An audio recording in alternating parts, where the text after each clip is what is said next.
Hello BMS second prop student, I hope आप सभी लोग ठीक होंगे और अपनी अच्छे से पढ़ाई कर रहे होंगे। तो आज की वीडियो में हम बात करने वाले हैं बीएमएस सेकंड प्रॉप के अंदर अपने रोग निदान सब्जेक्ट के बारे में। और इसमें हम एक नया चैप्टर कवर करने वाले हैं जिसका नाम है निदान। ठीक है। अब वैसे तो ये जो निदान है वो एनसीएसएम सिलेबस के अंदर दोष विकृति विज्ञान के अंदर रखा गया है। ठीक है। आपका चैप्टर नंबर 6 करके होगा या कोई दूसरा भी चैप्टर हो सकता है बुक के अकॉर्डिंग, जिसमें आपको दोष विकृति के बारे में बताया गया होगा। उसमें कुछ सब पॉइंट बताए गए हैं कि एक निदान बताया गया है, अग्नि की दृष्टि के बारे में बताया गया है। ठीक है। तो ऐसे छोटे छोटे पॉइंट करके काफ़ी टॉपिक वहाँ पर बताए गए हैं। ठीक है। ठीक। तो अगर आप जोन सी को फॉलो कर रहे हो तो उसके अकॉर्डिंग आप देख सकते हो। ठीक है। ठीक। दोष विकृति वाला चैप्टर होगा, उसके अंदर निदान के बारे में, अग्नि के भेद के और विकृति के बारे में, दोष के वृद्धि और क्षय के बारे में बताया गया होगा। और भी एक दो टॉपिक और है ऐसे ही छोटे छोटे से। ठीक है। टोटल 5 पॉइंट बताए गए हैं। लेकिन जो मैं आपको यहाँ पर समझाने वाला हूँ ना, वो मैं थोड़ा सा अलग समझाने वाला हूँ। जैसे अभी हमने पिछला चैप्टर कवर करा है, अगर आपने वीडियो देखी होगी, परीक्षा विज्ञानम का। परीक्षा विज्ञान के अंदर हमने 2 प्रकार की परीक्षा देखी, एक रोग परीक्षा, एक रोगी परीक्षा। अब रोग परीक्षा मतलब कि अगर हमको रोग को डायग्नोसिस करना है, रोग को पता करना है, तो हमें निदान पंचक की आवश्यकता होती है। ठीक है। निदान पंचक के अंदर 5 चीज़ आती है। हेतु, जिसको हम निदान भी बोलते हैं, निदान, पूर्व रूप, रूप, उपसय और संप्राप्ति। ये 5 चीज़ें टोटल मिलकर यहाँ पर आती है। ठीक। और रोगी की परीक्षा के लिए हम बहुत सारी प्रकार की परीक्षाएं करते हैं, 3, 4, 5, 6, ये जो परीक्षा है, त्रिविध, षड्विध, अष्टविध, दसविध। ठीक है। तो इन परीक्षा के बारे में तो हमने देख लिया था, यानी हमने रोगी की परीक्षा के बारे में तो देख लिया, पर लेकिन अभी हमें किसके बारे में देखना है? रोग की परीक्षा के बारे में। रोग को, डिजीज को डायग्नोसिस करने के लिए हमें निदान पंचक की आवश्यकता है। इसलिए हमने सबसे पहले निदान पंचक के बारे में यहाँ पर वर्णन हम करने वाले हैं, और जिनके अंदर से सबसे पहले हमने हेतु यानी निदान के बारे में स्टार्ट किया है। ठीक है। तो जैसे मैं पढ़ा रहा हूँ आप मेरे अकॉर्डिंग चल सकते हो। ठीक है। अगर मेरे अकॉर्डिंग नहीं चलना है तो जैसे आपकी बुक है उसके अकॉर्डिंग भी आप चल सकते हो, दिक्कत कोई नहीं है। मैं बस आपको एक सीक्वेंस से ले जा रहा हूँ। ठीक है। और लेकिन अब जो दी गई है सिलेबस में वो थोड़ी अलग दी गई, कि कोई जैसे हमारा पूर्व रूप एक 13 चैप्टर है, कोई 15 है, कोई 11 है, कोई 5 है। तो इस तरह से अलग अलग चैप्टर दिए गए हैं ये निदान, पूर्व रूप, उपसर्ग, संप्राप्ति के। ठीक है। तो लेकिन मैं क्या करूँगा, पहले निदान, देन उसके बाद पूर्व रूप, देन उसके बाद रूप, देन उसके बाद उपसय, देन उसके बाद संप्राप्ति। ऐसे पूरी कोशिश करूँगा आपको एक सिक्वेंसली पढ़ाने का। ठीक है। देखो, पहले जब सीसीएम सिलेबस था तो पहले सभी एक चैप्टर के अंदर थे, लेकिन अभी क्या कर दिया है, इनको छोटे छोटे चैप्टर करके सबको अलग कर दिया है ताकि इनको आप अच्छे से पढ़ सको।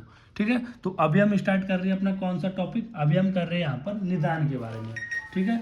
अब निदान को हम क्या कहते हैं? निदान को हम कारण कहते हैं, हेतु कहते हैं। ठीक है।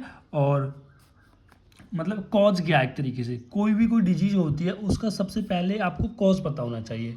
ठीक है। देखो, जब भी डॉक्टर किसी डिजीज को ट्रीट करता है तो वो सबसे पहले क्या करता है, उस डिजीज का कॉज के बारे में जानने की कोशिश करता है, उस डिजीज का कारण क्या था। जैसे अगर आपको बुखार हुआ है तो बुखार का क्या कारण था, कहीं आपने गलत आहार विहार का सेवन किया है, आपने गलत विहार किया है। ठीक है। या जो आपके जो दोष है वो विषम हो गई है किसी कारण की वजह से, उसकी वजह से जो भी है, तो सबसे पहले आप कॉज जानते हो, कॉज से आप पता करते हो कि अगर मान लो कि ज्वर है तो वो ज्वर कौन से प्रकार का है, वातज है, पित्तज है, कफज है, सन्निपातज है, द्वंद्वज है।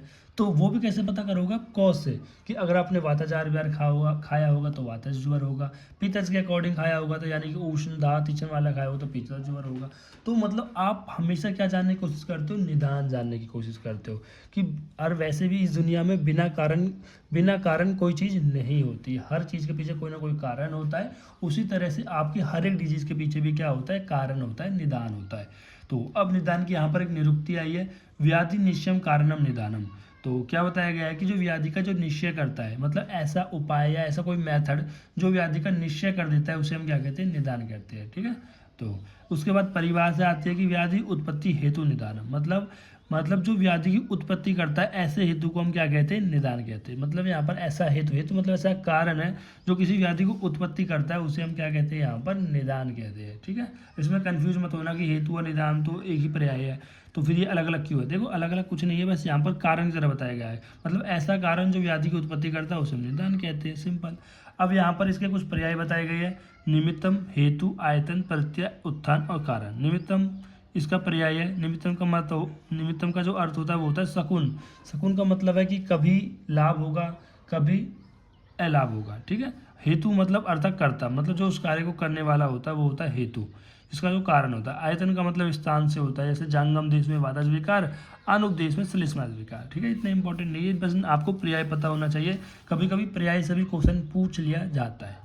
ठीक, प्रत्यय। उत्थान मतलब क्या रहेगा, उत्थान मतलब उठ रही है कोई चीज़, मतलब दोष अपने स्थान से क्या हो रहे हैं, उठ रहे हैं, मतलब उभर रही है। अगर दोष बढ़ रहे तो क्या होगा, रोग उत्पत्ति होगी। ठीक है। कारण, कारण मतलब क्या है कि अहितकर आर का सेवन करने से क्या होता है, दोष का प्रकोप होता है, तो इस निदान को हम कारण भी कहते हैं। ठीक है।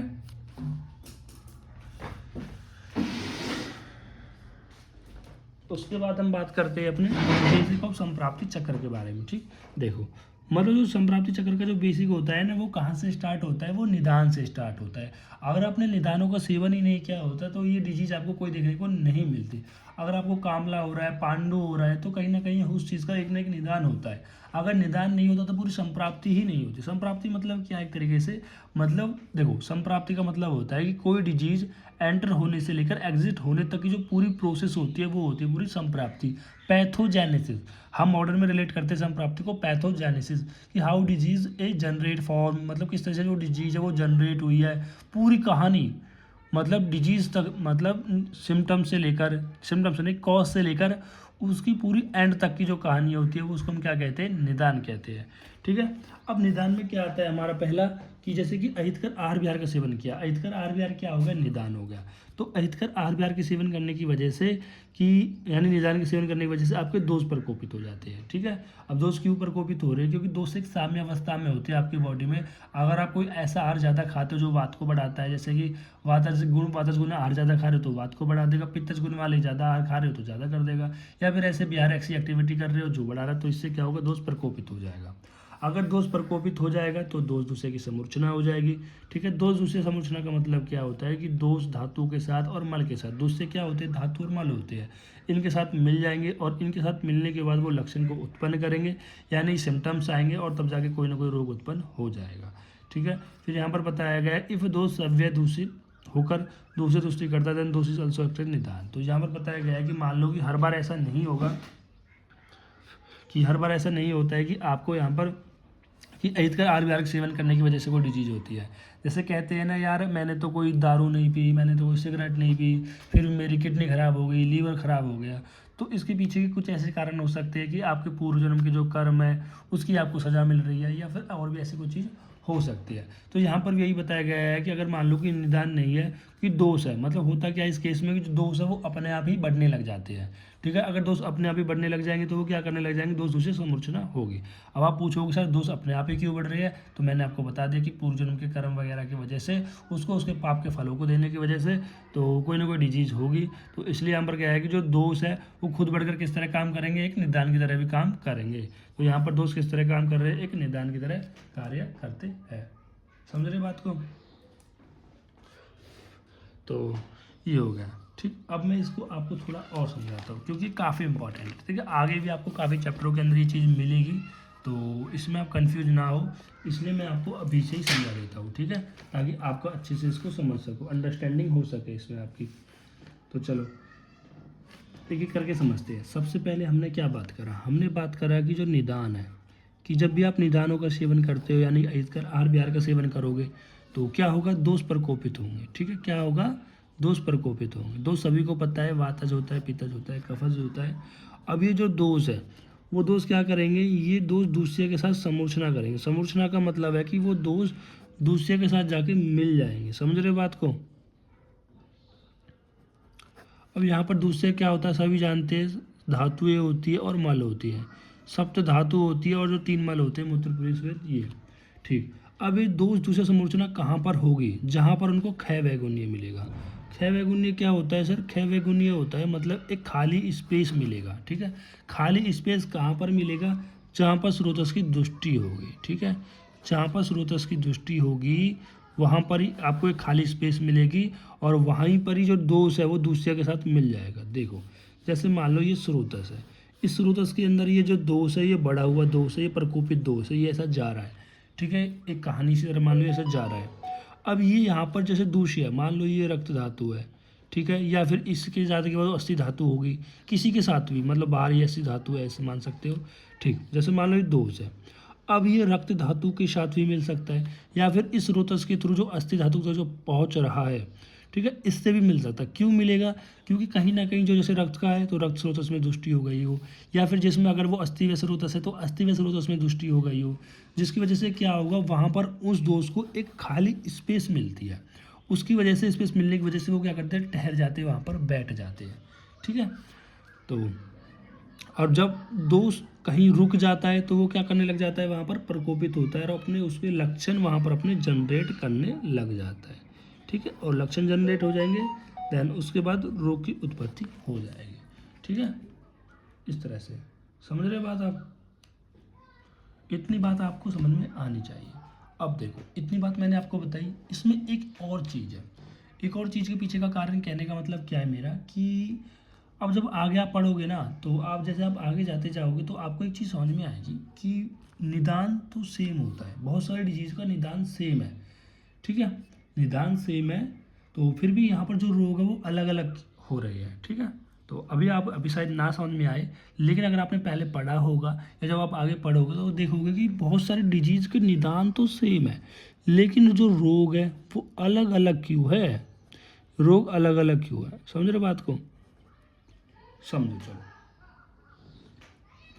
या फिर आप ऐसे कह सकते हो कि रोग निदान भी सेम है, वही दोष, भाई तीन ही तो दोष है कि वातज है, पित्तज है, कफज है। भाई इन तीन दोनों में या तो वातज दूषित होगा, पित्तज होगा, कफज होगा, कोई सा भी हो सकता है, ठीक है। लेकिन जब ये तीन ही रोग हर बार प्रकोपित होते हैं, तो ये जो ये तीन जो दोष है, तो कन्फ्यूज मत हो ना, दोष और रोग, दोष और रोग, मतलब जो तीन ही दोष है तो वो अलग अलग प्रकार के ये रोग उत्पन्न कर कैसे देते हैं। भाई ठीक है, आपने निदानों का सेवन किया तो वात प्रकोपित होगा, पित्त होगा, कफ होगा, तीन होंगे, दो होंगे, ठीक है। जब ये तीन ही है तो वो नई नई प्रकार के रोग को, ये 100 डिजीज, 150 डिजीज, इतनी सारी डिजीज वो कैसे उत्पन्न करते हैं, ठीक। बात आखिर इतने रोग हो कैसे रहे, ये क्वेश्चन है बहुत इंपॉर्टेंट। इसको समझते हैं कि आपने देखा कि निदानों के सेवन से दोष प्रकोपित होते हैं, क्या होते हैं, हमारे दोष प्रकोपित होते हैं, ठीक। अब ये जो दोष है ये किसके साथ मिल रहे हैं, वो दूष्य के साथ मिल रहे हैं। मैंने बताया दूष्य दो चीज़ें होती है, दूष्य आपकी धातुएं होती है, दूष्य आपकी मल होती है, ठीक। अब जैसे मैं बात करता हूँ धातु की, ठीक है, जैसे मैं बात करता हूँ यहाँ पर एक अस्थि धातु है, मांस धातु है, ठीक है। अब रक्त धातु है। अगर हमारा दोष जो बढ़ा हुआ जो दोष है, अगर वो अस्थि के साथ मिलेगा, कहीं ना कहीं पेन कॉज करेगा, ठीक है, एक अलग रोग उत्पन्न हो रहा है। अगर हमारा जो दोष है वो मांस के साथ मिल रहा है, तो वो अर्बुद वगैरह का फॉर्म करेगा, मतलब अर्बुद, ट्यूमर, गंड, गलगंड, ये सारी चीज़ें, ठीक। और यदि हमारा जो दोष है वो रक्त के साथ कंबाइन करता है, तो ये हमारे जितने भी रक्त दुष्टि करके जो भी रक्तज विकार है, स्किन डिसऑर्डर है, तो ये कॉज करेगा। तो आप समझ में आ गया होगा कि दोष आपके वही घिसे पिटे वात पित्त कफ है, लेकिन वो अलग अलग प्रकार के रोग क्यों कर पा रहे हैं, दोष दूसरे के समूर्चना पे, कि आखिर जो दोष है वो किसके साथ समूर्चना कर रही है, किसके साथ मिल रही है, कहाँ पर उन दोषों को खैगुण्य मिल रहा है, कहाँ पर स्रोतस की दृष्टि देखने को मिल रही है, तो उस प्रकार से जो नए नए प्रकार के रोग वो उत्पन्न कर रही है। इतनी बात सभी को समझ में आ गई है, तो मेरा काम हो गया। और समझिए, देखो अब आचार्य चक्रपाणी ने बोला है कि जो निदान है, ये निदान यहाँ पर भी आता है, जब आप पूरा निदान पंचक बोलते हो तो यहाँ पर भी निदान आता है, क्योंकि भाई जो निदान है वो निदान पंचक निदान से स्टार्ट होता है, इसलिए इसका नाम निदान पंचक रख दिया। अब इस निदान पंचक को बोला गया है कि ये जो होता है ये व्याधि जनक होता है, समझ रहे बात को? व्याधि जनक का मतलब, जनक मतलब जनरेट करने वाला, कि कहते हैं ना कि ना होता सांप, कुछ कहावत होती है कि ना होते तुम तो ना देखने दे पड़ती ये दिन, कुछ इस तरह से जो भी कहावत है। तो उसी तरह से अगर निदान ही नहीं होता तो क्या रोग होता? कभी नहीं होता, ठीक है। उसी तरह से इसके लिए इसको हमने क्या बोला है, व्याधि जनक बोला है, कि अगर निदान है तो रोग भी है, ठीक है। ऐसा कहते हैं ना, भगवान है नहीं शैतान है तो भगवान भी है, तो इसी तरह से कि निदान है तो रोग भी है, इसलिए इसको बोला गया है व्याधि जनक, मतलब व्याधि को जनरेट करने वाला, व्याधि को उत्पन्न करने वाला, ठीक है। अब निदान पंचक को क्या बोला जाता है, व्याधि बोधक बोला जाता है। बोधक मतलब बोध कराने वाला, ज्ञान कराने वाला। जैसे मैंने आपको पहले भी बताया, रोग को जानने के लिए किसका जानकारी होनी चाहिए आपको? निदान पंचक की। कि अगर आपको निदान पता है, पूर्व रूप पता है, रूप पता है, उपसे पता है, संप्राप्ति पता है, पांचों की पांचों चीज पता है, तो आपको पता ही लग जाएगा ना भाई रोग है कौन सा। समझ रहे बात को? तो इसलिए इसको क्या बोला जाता है? व्याधि बोधक बोला जाता है। इतनी बात होती है हमारी यहाँ पर खत्म। ठीक है, इतनी बात मैंने आपको समझा दी। अब मैं आपको अपने नोट शो से समझा दूँ। एक बार मैं आपको सोच रहा हूँ कि भेदों के बारे में बता देता हूँ थोड़ा सा। ठीक है, थोड़ा सा इसके भेदों के बारे में बता। देखो निदान के ना बहुत सारे भेद आएंगे। ठीक है, अब निदान के कुछ भेद आचार्य चक्रपाणी के अनुसार आएंगे, कुछ आचार्य माधव निदान कर आएंगे, माधव के आएंगे, कुछ यहाँ पर अलग आचार्य की तरह भी आएंगे, जैसे कि हरिश्चंद्र के द्वारा भी आएंगे, कुछ और भी अन्य अन्य आचार्य जिन्होंने क्या बोला है कि निदानों का अलग अलग प्रकार से क्लासिफिकेशन दिया है। लेकिन मैं आपको वही निदान बताऊंगा यहाँ पर जो आपको याद रखने हैं और जो आपके आगे भी काम आएंगे। ठीक है, तो चलिए अब सबसे पहले देखो जो आपने पढ़ा होगा, अगर आपको चरक सूत्र 11 की बात ही याद है, जहाँ पर हमने त्रिविध निदानम त्रिविध रोग के बारे में देखा था। ठीक है, त्रिविध रोग मार्ग, 3 रोग मार्ग नहीं थे, खाली त्रिविध रोग थे। अब त्रिविध रोग कौन कौन से थे? एक होता है हमारा आसात्म इंद्रिय संयोग, आसात्म इंद्रियार्थ संयोग। ठीक है, दूसरा होता है हमारा प्रज्ञा अपराध, तीसरा होता है परिणाम। तो ये 3 देखे होंगे आपने, काफ़ी इंपॉर्टेंट है, आपको पता होना चाहिए। चलो मैं एक काम करता हूँ, नोट से स्टार्ट करता हूँ। ठीक है, क्योंकि अभी मैं यहाँ पर आपको ऐसे समझाऊंगा तो वीडियो काफ़ी बड़ी हो जाएगी, और मैं नहीं चाहता इतने इजी टॉपिक के लिए आपको मैं इतनी बड़ी वीडियो दूँ। ठीक है, जितना ज़रूरी था मैंने आपको बता दिया। चलो, तो सबसे पहले मैंने क्या बताया, निदान क्या होता है? निदान होता है कॉज। इस कॉज की वजह से ही कोई डिजीज आपको देखने को मिलती है। अब यहाँ पर निदान निरुक्ति देख ली कि व्याधि निश्चयम कारणम निदानम, जो व्याधि का निश्चय करता है ऐसे कारण को हम क्या कहते हैं? निदान कहते हैं। परिभाषा क्या है? व्याधि उत्पत्ति हेतु निदानम, ऐसा हेतु जो व्याधि को उत्पन्न करता है उसे निदान कहते हैं। पर्याय निमित्त में होता है, हेतु होता है, आयतन होता है, प्रत्यय होता है, उत्थान होता है, कारण होता है। बेसिक संप्राप्ति चक्र बता दी मैंने कि अगर निदान है तो ये जो पूरा संप्राप्ति चक्र आपको देखने को मिलेगा। निदान मतलब अहितकर आहार विहार का सेवन किया, वो दोषों को प्रकोपित करता है, और दोष दूसरे के साथ समूर्छना कर जाते हैं, और वहाँ पर आपको लक्षण देखने को मिलेंगे और रोग उत्पन्न देखने को मिल जाएगा। कभी कभी डायरेक्ट निदान के बिना ही दोष प्रकोपित हो जाते हैं। क्यों? इसके पीछे का जो कारण है वो क्या होता है? कर्म होते हैं, आपके पूर्व जन्म के कर्म होते हैं। और आचार्य चक्रपाणी निदान को व्याधि जनक भी ग्रहण किया और व्याधि बोधक बोला गया है। उन्होंने बोला कि व्याधि जनक को हम इसको ग्रहण करेंगे, व्याधि बोधक तो हम इसको निदान पंचक के अंदर ग्रहण करेंगे। इतनी बात थी सॉरी, जो आपको अच्छे से समझ में आ गई होगी। देखो अब हम एक बात और बता देता हूँ, जैसे अभी मेरी जो कंडीशन है वो इतनी वेल नहीं है, तो ठीक है, तो मैं फिर भी आपके लिए मेहनत कर रहा हूँ। और कुछ बच्चे कमेंट करते हैं जिनको मुझे देख के बहुत अच्छा लगता है कि वो जब कहते हैं कि सर आपकी कंडीशन अच्छी नहीं है फिर भी आप हमारे लिए वीडियो बना रहे हैं, इतनी मेहनत कर रहे हैं, तो कसम से यार मतलब ऐसा लगता है कि हाँ मुझे और मेहनत करनी चाहिए और अच्छी वीडियो लानी चाहिए। ठीक है, तो बस यही है कि अगर आप कमेंट करते रहते हो तो ऐसा जुड़े हुए रहते हैं मुझसे। ठीक है, मैं आपसे लोगों से जुड़ा हुआ रहता हूँ। ठीक है, तो बस यही है कि आप जितने कमेंट कर सकते हो उतने क्या करो।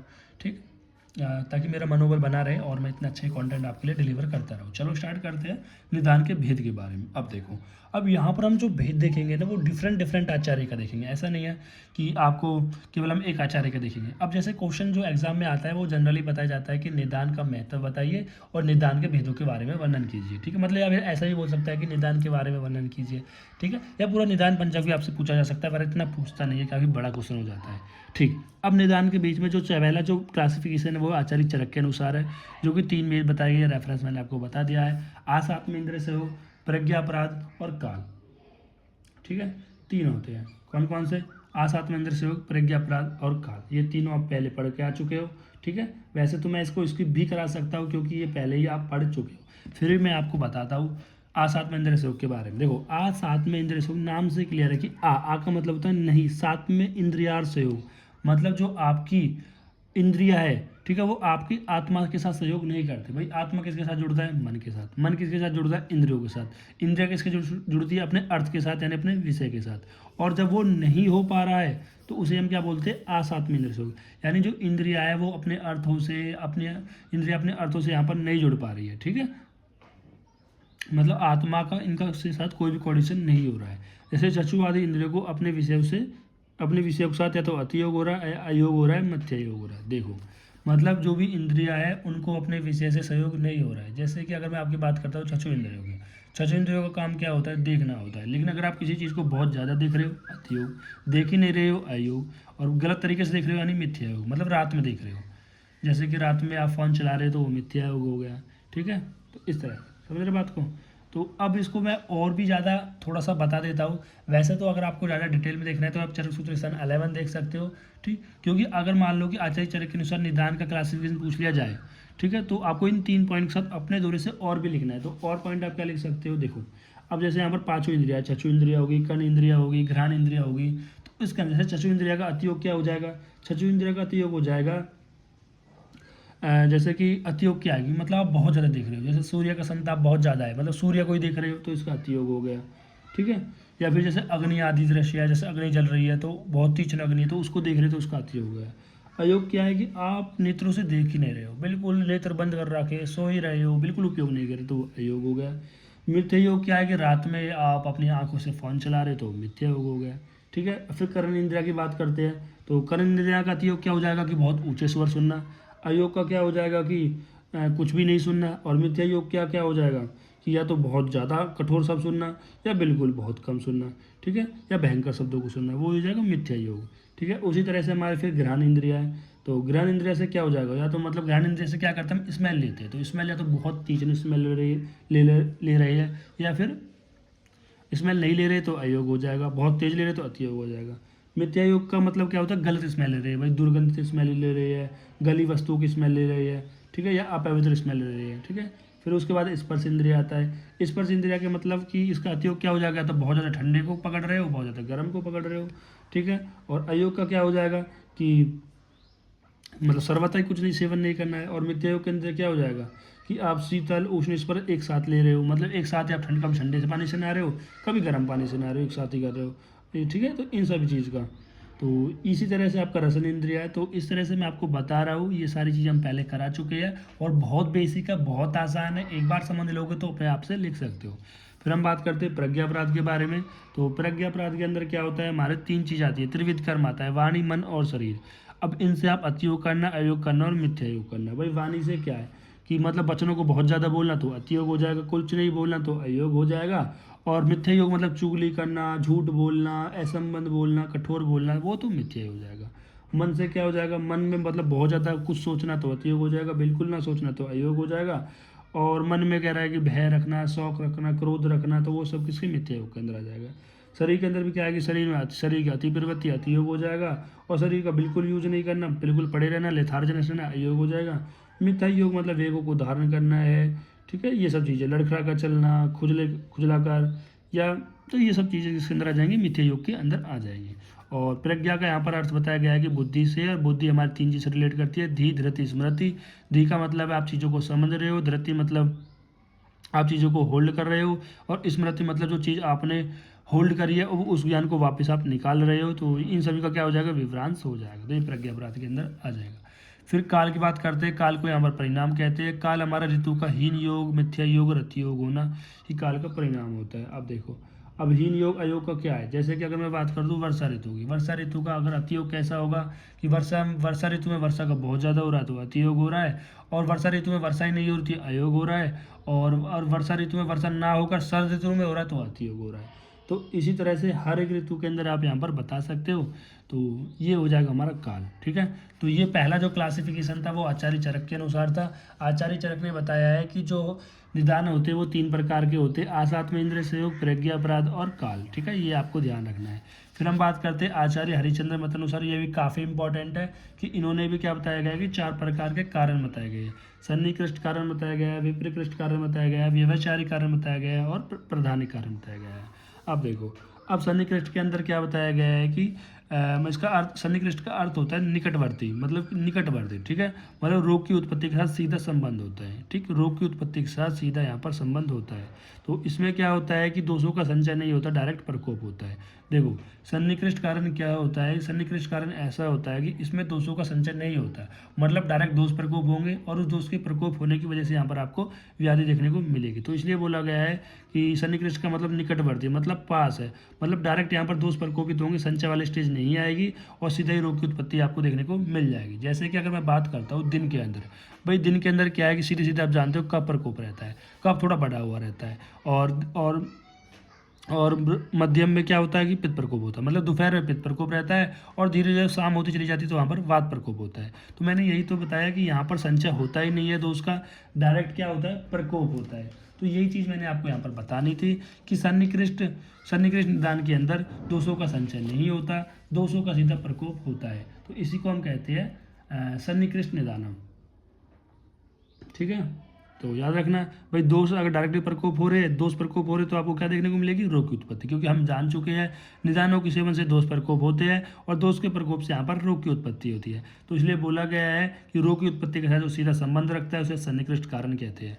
ये पूरा आप टेबल देख सकते हो। किसी रात्रि में क्या होता है, जब रात्रि आदि मतलब शुरुआत में स्टार्टिंग में क्या होता है, कफ प्रकोप होता है, क्योंकि जब कफ का प्रकोप होता है रात्रि में तभी तो आपको नींद आती है, ठीक है। फिर इस पित्त का प्रकोप मध्यम में होता है, फिर जब सुबह होती है तो उसमें वात का प्रकोप रहता है।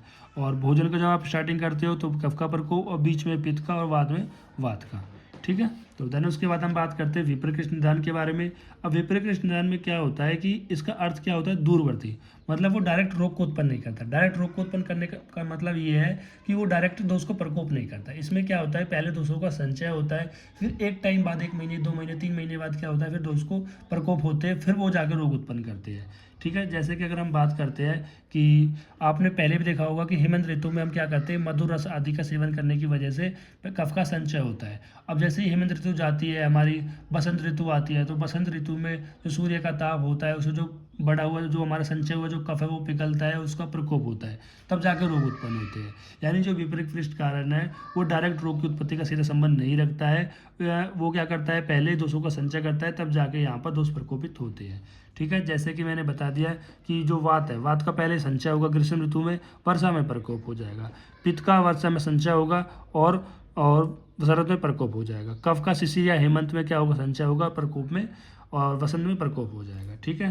तो यहाँ पर अब 1-2 एग्जाम्पल से बताया गया है सन्निकृष्ट निदान को और विपरीकृष्ट निदान के बारे में। देखो जैसे बताया गया जैसे ज्वर है, ज्वर का जो सन्निकृष्ट निदान है वो क्या है, रुक्ष अन्नपादी का सेवन, कि अगर आपने बहुत ज़्यादा रुक्ष अन्नपान का सेवन किया तो आपको यहाँ पर डायरेक्टली ज्वर हो जाएगा, और डायरेक्ट ज्वर हो जाएगा तो उसको हम बोलते हैं सन्निकृष्ट निदान, ठीक है। और विपरीकृष्ट निदान क्या है कि रुद्र प्रकोप, मतलब रुद्र के प्रकोप की वजह से। अब ये रुद्र के प्रकोप की वजह से क्या होता है, पहले आपकी बॉडी में पित्त बढ़ता है, देन उसकी बॉडी आपके बाद आपकी बॉडी में संताप होता है, तब जाके ज्वर होता है। देखो यहाँ पर डायरेक्ट ज्वर नहीं हुआ, यहाँ पर डायरेक्ट ज्वर नहीं हुआ, क्योंकि यहाँ पर पहले पित्त बढ़ रहा है, वो संताप हो रहा है, तब ज्वर हो रहा है। लेकिन यहाँ पर डायरेक्ट रूप से अन्न के सेवन करने की वजह से अगर ज्वर हो रहा है तो वो सन्निकृष्ट कारण है। समझ रहे बात को, मतलब कि देखो मैंने क्या बोला कि जो रोग को डायरेक्टली, जो रोग की उत्पत्ति के साथ डायरेक्टली रिलेट करता है, डायरेक्टली संबंध रखता है। क्यों, वैसे तो ये देखो मेनली किसको करता है, दोष को प्रकोप करता है, ठीक है। लेकिन दोष प्रकोप होता है तभी तो यहाँ पर हमारा रोग उत्पन्न होता है, ठीक है। तो इस तरह से हम बोल सकते हैं कि रोग की उत्पत्ति का जो डायरेक्ट संबंध रखता हो या फिर जो डायरेक्टली दोषों को प्रकोपित करता हो, ठीक है। कन्फ्यूजन नहीं होना है आपको, ठीक है। ऐसा कोई भी रोग है जो डायरेक्टली हो जाता है तो उसको हम यहाँ पर सन्निकृष्ट बोलेंगे, ठीक। और मतलब और दूसरा ऐसा है कि ऐसा जो कारण है, ऐसा जो हेतु, ऐसा जो निदान है वो डायरेक्टली रोग को उत्पन्न ना कर पहले वो क्या करेगा, धीरे धीरे आपकी बॉडी में दोषों को प्रकोप करेगा, तब जाके एक टाइम बाद व्याधि को उत्पन्न करेगा, तो वो भी विपरीकृष्ट निदान है, ठीक है। समझ रहे बात को, चलो आगे देखते हैं। फिर इसके बाद है हमारा व्यभिचारी। तो व्यभिचारी निदान क्या होता है कि हेतु दुर्बल होने की वजह से व्याधि उत्पन्न करने में समर्थ होते हैं, ठीक है। समझ रहे बात को। तो उन्होंने क्या बताया कि कुछ ऐसे हेतु भी होते हैं जो इतने मजबूत नहीं होते, इतने बलवान नहीं होते, तो जिसकी वजह से आपको यहाँ पर व्याधि जनरेट नहीं होती, ठीक है। निदानों का सेवन कम है तो दोष प्रकोपित भी कम होंगे, भाई सीधी सी बात है। अगर निदानों का सेवन कम है तो दोष प्रकोपित कम होंगे, और जब दोष प्रकोपित कम होंगे तो दोष दूसरे संरचना कम होगी, और जब दोष दूसरे संरचना कम होगी तो यहाँ पर व्याधि उत्पत्ति भी आपको नहीं देखने को मिलेगी। फिर आता है हमारा प्रधानिक निदान। अब प्रधानिक निदान क्या होता है कि उग्र स्वभाव के कारण शीघ्र ही दोषों को प्रकोपित करके रोगों को उत्पन्न करने वाला हेतु प्रधानिक कहलाता है। मतलब कुछ ऐसे हेतु भी होते हैं जो डायरेक्टली आपको क्या करते हैं, रोग उत्पन्न कर देते हैं। क्यों? क्योंकि कुछ ऐसे हेतु होते हैं जो उग्र स्वभाव वाले होते हैं, जो कॉम्प्लेक्स होते हैं, थोड़े से मतलब उनके एक तरीके से मैं कह रही हूँ विष है। अगर किसी ने विष का सेवन किया तो डायरेक्टली उसकी मृत्यु हो जाएगी। तो वही है, डायरेक्टली क्या हो जाएगा, रोग हो। जैसे मारक विष प्रत्येक व्यक्ति के निश्चित रूप में उसके मारकता उत्पन्न करता है। या फिर जो आगंतुक कारण है, आगंतुक कारण भी तो क्या होता है, वो डायरेक्टली आपको कोई ना कोई डिजीज दे देगा कि किसी का एक्सीडेंट हो गया तो, या फिर कुछ और वगैरह हो गया, तो वो सारे किसके अंदर आ जाएंगे, आगंतुक कारण के अंदर, यानी प्रधानिक निदान के अंदर आ जाएंगे। फिर उसके बाद हम एक और क्लासिफिकेशन देखते हैं, मधुकोश टीका में हेतु के भेद हैं। ठीक है, अभी देखो मैंने दो इंपॉर्टेंट आपको निदान बताए गए कि पहला आचार्य चरक के अनुसार कि 3 प्रकार के निदान होते हैं, आसात्म इंद्र संयोग, प्रज्ञा अपराध और परिणाम। दूसरा आचार्य हरिश्चंद्र के द्वारा, जिन्होंने सन्निकृष्ट, विपरीकृष्ट, व्यवचारी और प्रधानिक, दोनों काफ़ी इंपॉर्टेंट है, दोनों आपको जरूर याद होने चाहिए। उसके बाद हम बात करते हैं मधुकोश टीका में हेतु के भेद के बारे में कि जो हेतु है वो दोष हेतु, व्याधि हेतु और उभय हेतु। मतलब ऐसे हेतु जो दोषों को प्रकोपित करते हैं। भाई आपने क्या, भाई हेमंत ऋतु में क्या है कि स्वभाव से ही मधुर रस की उत्पत्ति होती है। मैं आपको बता चुका हूँ कि जो हमारा हेमंत होता है इसमें मधुर रस की उत्पत्ति होती है। मैंने बताया था ना आपको कि शिशिर, बसंत, ग्रीष्म, वर्षा, शरद और हेमंत। हेमंत में मधुर रस की उत्पत्ति होती है। फिर इसका एक ऋतु छोड़ेंगे, ऊपरली वाली में अमल का होगा, नीचे मधुर, अम्ल, लवण, इस तरह से, कटु, तिक्त, कषाय, इस तरह से मैंने आपको बताया था। और हेमंत में मधुर रस की उत्पत्ति होती है, क्योंकि वैसे भी हम मधुर रस का ज़्यादा सेवन करते हैं, तो उसमें क्या होता है, कफ का संचय होता है। ऐसे हेतु जो दोष को प्रकोपित करते हैं। ठीक है, और बसंत में क्या हो जाएगा, उसको कफ का प्रकोप हो जाएगा। ठीक है, तो मतलब यहाँ पर हम क्या कर रहे हैं, ऐसे हेतु होते हैं जो दोष को प्रकोपित करें, और कुछ ऐसे हेतु होते हैं जो डायरेक्टली व्याधि को उत्पन्न करें। जैसे कि मिट्टी का भक्षण करने से पांडु रोग को उत्पन्न करता है। मतलब जो भी मिट्टी खाता है तो उसमें कोई दोष प्रकोपित नहीं होंगे, तो आपको उसमें सीधा रोग उत्पन्न देखने को मिलेगा। ठीक है, फिर होता है उभय हेतु। मतलब इसमें क्या होता है कि ऐसे हेतु होते हैं जो हमारे दोष को भी उत्पन्न करते हैं और व्याधि को भी उत्पन्न करते हैं।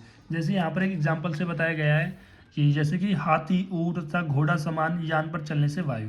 मतलब अगर आप इन ऊंचे वाहनों पर चलोगे तो आप में वायु बढ़ेगी, और उसी के साथ अगर आप विधायी अन्न का सेवन करोगे तो आप में पित्त और रक्त की दुष्टि हो जाएगी। अब तो यहाँ पर दोनों से, मतलब यान से और विधायी अन्न के सेवन करने की वजह से, इन दोनों के एक साथ की वजह से क्या हो रहा है, आपको वात रक्त रोग हो रहा है। तो यही बताया है कि यहाँ पर। फिर उसके बाद अन्य दो हेतु है कि एक होता है उत्पादक हेतु, एक होता है व्यंजक हेतु। नाम से क्लियर है कि उत्पादक हेतु मतलब जो कोई चीज़ उत्पादक करे, कोई चीज़ जनरेट करे। ठीक है, जैसे यहाँ पर बताया गया है कि उत्पादक हेतु में क्या करता है, ये दोषों का संचय करता है। जैसे हेमंत में अगर मधुर रस का सेवन करोगे तो कफ का संचय हो जाएगा। ठीक है, फिर होता है व्यंजक हेतु। तो व्यंजक हेतु में क्या होता है, यह रोग को व्यक्त करने वाला होता है। समझ रहे बात को, रोग को व्यक्त करने वाला कौन होता है, व्यंजक हेतु होता है। उत्पादक हेतु केवल दोषों का संचय कराता है, व्यंजक हेतु वो रोग को व्यक्त कर देता है। जैसे क्या हुआ कि जो वसंत ऋतु में क्या हुआ, सूर्य के संताप की वजह से कफ का प्रकोप हो गया। ठीक, तो इसमें केवल दोषों का संचय हुआ था, और इसमें क्या होता है, दोषों का प्रकोप हो जाता है। दोष प्रकोप हो गया तो यानी रोग व्यक्त हो जाएगा। समझ रहे बात को, ये मैंने जो पहले आपको बताई थी ना, ये इसलिए ही बताया था कि जो मैंने आपको पहले बताया था ना कि दोष जब प्रकोपित होंगे तो आपको रोग उत्पन्न देखने को मिलेंगे। ये बात ध्यान रखना। ठीक, जब तक दोष का संचय होता है तब तक यहाँ पर रोग नहीं मिलेगा। जैसे यहाँ पर दोष का संचय हो रहा है तो यहाँ पर रोग नहीं देखने को मिलेगा, इसलिए इसको उत्पादक हेतु बोला गया है। और जब यहाँ पर दोष का प्रकोप हो जाता है तो उसको कहीं ना कहीं हम व्यंजक हेतु बोल रहे हैं, क्योंकि वो अब रोग को उत्पन्न करेगा। ठीक है,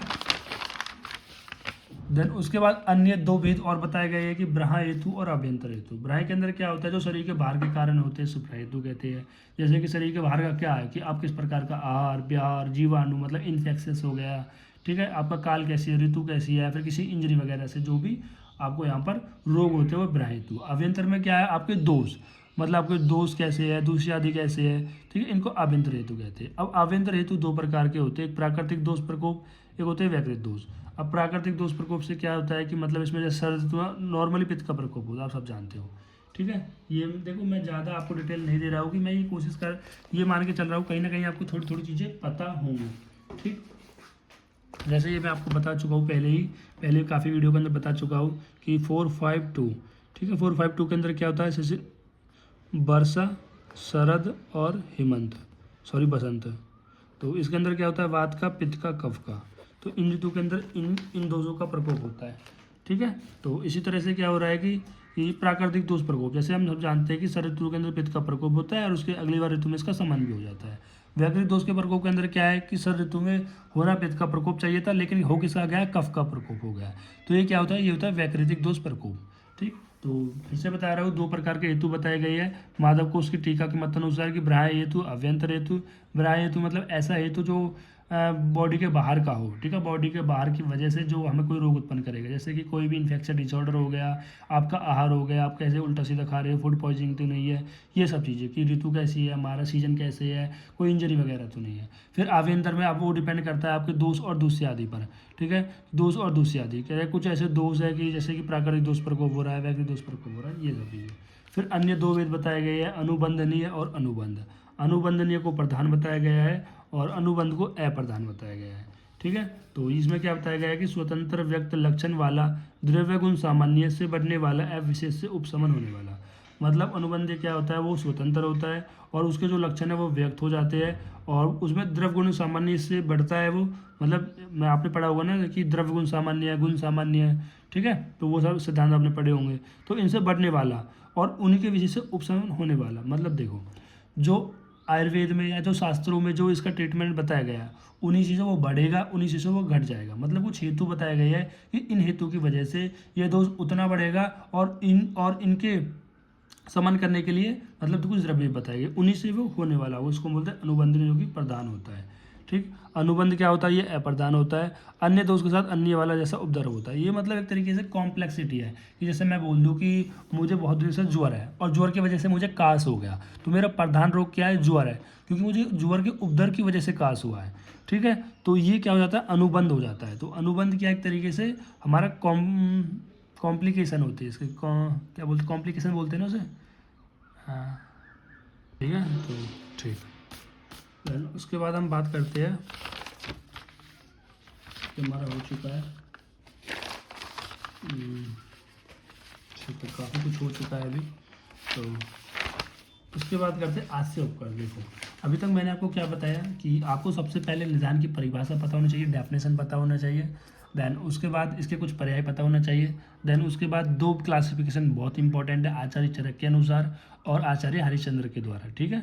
और भी कुछ क्लासिफिकेशन है वो तो आपको मेन याद होनी चाहिए जो मैं बता रहा हूँ। उसके बाद आस्य उपकर्ष, इसका भी आपको पता होना चाहिए क्योंकि ये भी क्लिनिकली काफ़ी इंपॉर्टेंट है, अभी आपको समझ में आ जाएगा क्यों और कैसे। देखो इसको धीरे धीरे करके पढ़ते हैं और थोड़ा थोड़ा करके समझते हैं, ठीक है, एक बार में समझ में शायद ना आए आपको, मैं फिर भी पूरी कोशिश करूँगा। देखो दोस्त अपने प्राकृतिक स्थान पर रहते हुए तथा सभ्य को प्रकोपित ना होने पर, देखो अभी जैसे प्राकृतिक स्थान आ गया तो यहाँ पर आपको पता होना चाहिए कि जो दोष है, वात का प्राकृतिक स्थान क्या है, पित्त का प्राकृतिक स्थान क्या है, कफ का प्राकृतिक स्थान क्या है, समझ रहे बात को। अब जैसे वात के 5 प्रकार होते हैं, पित्त के 5 प्रकार होते हैं, कफ के 5 प्रकार होते हैं, पाँचों प्रकार का नाम पता होना चाहिए, पाँचों प्रकार के कर्म पता होना चाहिए, पाँचों प्रकार के स्थान पता होना चाहिए। क्यों पता होना चाहिए सर, क्योंकि मैं आपको पहले वीडियो के अंदर बता चुका हूँ, जब तक आपको कोई चीज़ की प्राकृतिक नहीं पता होगा, नेचुरली नहीं पता होगा, एबनॉर्मल नहीं पता होगा, तो आपको एबनॉर्मल कैसे पता लगा होगा, कैसे पता करोगे, ठीक है। लेकिन अगर आप यहाँ पर नहीं देखते हो, आप यहाँ पर नहीं देखते हो, ठीक है, अगर मैं इतना बताऊँगा तो वीडियो काफ़ी बड़ी हो जाएगी बार बार, तो इसलिए आपको ये सब चीज़ें पहले लिख लो। नहीं समझ में आ रहा है, सामने लिखो, लिख दो कि ये प्राकृतिक कर्म इतने दोष होते हैं, ये दोष कितने प्रकार होते हैं, इसका ये कर्म होता है, ये स्थान होता है, ये आचार्य चरक का है, ये सुश्रुत का है, इनको लिख दो। क्योंकि पूरी आपके फर्स्ट प्रॉफ के अंदर, सेकंड प्रॉफ के अंदर, थर्ड प्रॉफ के अंदर ये सब चीज़ें घूमती है। अब जैसे बता दें कि जो दोष है इनको जो अपने प्राकृतिक स्थान पर रहते हुए तथा सव्य को प्रकोपित ना होने पर भी प्रकोपित वायु के द्वारा अन्य स्थान पर, देखो यहाँ पर एक इम्पोर्टेंट वर्ड है प्रकोपित वायु, प्रकोपित वायु के द्वारा अन्य स्थान पर ले जाई जाती है, इसे आस्य उपकर्ष कहते हैं। ये तो इसकी डेफिनेशन है कि जैसे मान लो पित्त है, भाई पित्त का प्राकृतिक स्थान कहाँ पर होता है, पित्त का प्राकृतिक स्थान होता है मान लो अमाशय में, ठीक, मान लो क्या होता है अमाशय में, ठीक है। कुछ यहाँ पर है अमाशय और पकवाशय के मध्य यानी गृहिणी के अंदर भी मानते हैं कुछ आचार्य, कुछ हमारे अमाशय के अंदर भी मानते हैं, ठीक है। तो हम मान लेते हैं अमाशय के अंदर पित्त का स्थान होता है या फिर गृहिणी के अंदर पित्त का स्थान होता है, ठीक। ये कैसा है, नॉर्मल है, नॉर्मल प्राकृतिक स्थान पर पित्त है। लेकिन जो वायु इतनी ज़्यादा बढ़ गई है, वो पित्त को क्या करती है, अमाशय से निकालती है, गृहिणी से निकालती है और उसको आपकी पूरी बॉडी में फैला देती है या कोई दूसरे स्थान पर ले जाती है। इसी को हम आस्य उपकर्ष कहते हैं। आस्य उपकर्ष का नाम से समझो ना, आस्य मतलब वो किसी को एक तरीके से जो उसका आस्य है, मतलब जहाँ पर वो रह रहा था पित्त, वो पित्त अमाशय के अंदर रह रहा था, उसको उसके स्थान से निकालती है और दूसरे स्थान पे ले जाती है। इसी को हम क्या कहते हैं, आस्य उपकर्ष कहते हैं। ले जाने का काम कौन करता है, वायु करती है। सर वायु ही क्यों करती है, क्योंकि आपने आचार्य शार्ंगधर का श्लोक सुना होगा, कब पंगु पितम पंगु पंगु मल धातु वायु तत्रिनियते मेघ वर्षा इसी प्रकार का कुछ श्लोक था जो आपने पहले भी पढ़ा होगा, ठीक है। तो ये इसलिए जो वायु क्या करती है, यहाँ पर जब वायु ज़्यादा बढ़ जाती है, विकृत हो जाती है, तो वो पित्त को उसके स्थान से निकालती है और शरीर में कहीं भी ले जाती है। कोई एग्जैक्ट लोकेशन नहीं बताई है, ठीक है। पूरे बॉडी में फैला देगी तो ज्वर भी देखने को मिल सकता है, या फिर किसी या फिर रक्त में जाकर ले जाती है तो रक्त व्याधि देखने को मिल सकती है, ठीक है। तो श्लेष्मा के क्षीण होने पर बढ़ी वायु, वायु क्यों बढ़ रही है, क्योंकि जो वायु और कफ है वो कैसे होते हैं, अपोजिट होते हैं। अगर श्लेष्मा कम हो रहा है तो सीधी सी बात है वायु बढ़ेगी। उचित मात्रा में एवं स्थान में स्थित पित्त को उसके प्रधान स्थान से, अब जो पित्त है इसका जो प्रधान स्थान यानी गृहिणी, देखो यहाँ पर प्रधान स्थान क्या बताया गया, गृहिणी बताया गया है, उसे निकालकर शरीर के जिस भाग में घूमती है, ठीक है, शरीर के निकालकर शरीर के जिस भाग में घूमती है वहाँ वेदनावत पीड़ा वायु के कारण दाह, और देखो पित्त के कारण तो दाह देखने को मिलेगी, और जो वेदनावत पीड़ा किसके कारण देखने को मिलेगी आपको, वायु के कारण। ये लिख लो आप कि लिख लो, मतलब समझ लो, आंसर में दुर्बलता का अनुभव होता है। समझो बात को समझो, बात बहुत गहरी है, बात बहुत इम्पॉर्टेंट है। देखो ये होती है हमारी सी शेप डुडोनियम जिसको हम गृहिणी कहते हैं। यहाँ पर हमारा बढ़िया भाई साहब पित्त बैठा हुआ था। पित्त कह रहा था मुझे कोई दिक्कत नहीं है, मैं तो अपनी प्राकृतिक अवस्था में हूँ, बढ़िया खाने को पचा रहा हूँ और मुझे मत छेड़ना कोई भी, ठीक है। लेकिन हुआ क्या, हमारी बॉडी में कफ का छीन हो गया है बिल्कुल, और जो वात है वो बहुत ज़्यादा बढ़ गया है, क्योंकि जो कफ और वात है वो अपोजिट चलते हैं। अब जो बढ़ा हुआ वात है वो जाएगा कहाँ पर जाएगा, जहाँ पर पित्त है। अभी प्राकृतिक अवस्था में बैठा था, लेकिन वात विकृत अवस्था में बहुत ज़्यादा बढ़ा हुआ है। वात का जो कार्य होता है वो सभी को एक स्थान से दूसरे ले जाने का कार्य करता है। तो वो क्या करेगा पित्त को कि पित्त मेरे साथ आ, अब ये दोनों एक साथ आ जाएंगे, ठीक है। पहले तो ये मना करेगा, भाई वात के साथ जाने से पित्त मना करेगा, बोलेगा कि मैं क्यों जाऊँ, मैं तो बढ़िया स्टेबल हूँ। लेकिन वात क्या करेगा कि वात अपनी पूरी शक्ति दिखाएगा, पूरी शक्ति यानी बहुत ज़्यादा वात का प्रकोप रहेगा, तो ये इसको स्थान से निकाल देगा। पित्त का स्थान कौन सा होता है, गृहिणी, उससे इसको स्थान से निकाल देगा। अब जैसे मानो निकालने के बाद वो इसको जॉइंट में ले जाता है, अस्थि में ले जाता है, मांस में ले जाता है, या फिर कोई भी बॉडी का ऑर्गन कहीं भी ले जा रहा है, ठीक है। जैसे मान लो कोई XYZ कोई भी ऑर्गन के अंदर वो ले गया। अब जहाँ पर वो ले जाएगा, ठीक है, तो वहाँ पर वो दो चीज़ करेगा। पहला, जैसे कि मान लो कि डॉक्टर पूरी बॉडी में फैला दिया है, कहीं पर भी ले गया, कि आपको दो चीज़ देखने को मिल रही है, कि आपको दाह देखने को मिल रही है। दाह क्यों देखने को मिल रही है, पित्त की वजह से, क्योंकि अब वात के साथ क्या गया, पित्त मिल गया है, ठीक है। वात के साथ पित्त मिल गया है तो आपकी बॉडी में दाह देखने को मिल रही है। और वात की वजह से तो मैंने बताया शरीर में पीड़ा, अंगवत, ये भी जो बताया था ना कि भेदनावत पीड़ा देखने को मिल रही है, ठीक है। वेदनावत पीड़ा देखने को मिल रही है, वो किसकी वजह से मिल रही है, वो वात की वजह से मिल रही है। अब देखो, अब जब डॉक्टर देख रहा है कि इसमें दाह मिल रही है, पित्त के कुछ और भी लक्षण मिल रही है, तो डॉक्टर क्या समझेगा, कहीं ना कहीं उसका पित्त बढ़ा हुआ है, और वो पित्त सामक चिकित्सा कर देगा। जबकि चिकित्सा किसकी करनी थी, चिकित्सा तो वात सामक करनी थी, क्योंकि यहाँ पर वात का प्रकोप था, वात के साथ पित्त मिल रहा था, वो आस्य उपकर्ष हो रहा था उसका, क्योंकि वात ने क्या करा, पित्त को उससे स्थान से साथ निकाला, अपने साथ मिलाया, बॉडी में गई, और बॉडी में दाह जैसे, या फिर दाह, भ्रम, पीड़ा, तृष्णा, ये सब चीज़ें करा दी। और डॉक्टर क्या समझ रहा है, पित्त लक्षण आ रहे, कहीं ना कहीं पित्त प्रकोप है, पित्त सामक चिकित्सा कर दो। वहीं पर उसने गलत कर दी। अगर डॉक्टर को आस्य उपकर्ष का ज्ञान होता तो वो समझता कि यहाँ पर वात बढ़ा हुआ है, वात के साथ पित्त है, इस वजह से यहाँ पर आपको पित्त लक्षण भी देखने को मिल रहे हैं। तो उस केस में जो अच्छा डॉक्टर है वो किसकी चिकित्सा करता, वात सामक चिकित्सा करता। अगर वात बढ़ जाती तो पित्त तो अपने स्थान पे है ही, ठीक है। अगर वात शांत हो जाएगा तो वात पित्त के साथ फिर से नहीं मिलेगा। अब जो पित्त है वो अपने स्थान से निकल गया है, उसको अपने स्थान पे लौटा देना है, ठीक है, भेज देना है। अब देखो, अब हमारे तीसरे पॉइंट को बढ़ते हैं। इस प्रकार वायु उचित मान एवं स्थान में स्थित किसी दोष को लेकर अन्यत्र जाती है। देखो मैंने बताया ना कि जो बढ़ी हुई वायु है, ठीक है, वो किसी दोष को बता रही है। वात कफ को भी ले सकती है, पित्त को ले सकती है, लेकिन देखा जाता है मोस्टली पित्त ही होता है, ठीक है, पित्त ही होता है, क्योंकि कफ का तो अपने आप शमन हो गया है, ठीक। तो पित्त को ही ले जाती है, किसी दोष को लेकर अन्यत्र जाती है, मतलब कहीं भी जा सकती है। और तो प्रावर्तिक मान में रहते हुए भी वह दोष स्थान विशेष में विकृत उत्पन्न करती है। तो क्या बताया गया है कि जो दोष को, जैसे पित्त दोष को वो ले गए थे, पित्त क्या था, अपने प्राकृतिक अवस्था में था, प्राकृतिक अवस्था में होते हुए भी दोष को अपने स्थान से निकाल लेती है और उसके विकार के लक्षण यहाँ पर उत्पन्न करा देती है। अतः चिकित्सा करते हुए विगुण वात की शांति करनी चाहिए। चिकित्सा में क्या करना चाहिए आपको, जो विगुण वात है उसकी शांति करनी चाहिए, और विकृत स्थान पर गए हुए दोषों को स्वस्थान पर ले जाना चाहिए, और जो विकृत स्थान पर जो दोष गए हैं उनको वापस से अपने स्थान पर ले जाना चाहिए। जैसे पित्त अपने स्थान से हट गया तो वापस से उसको ले जाना है।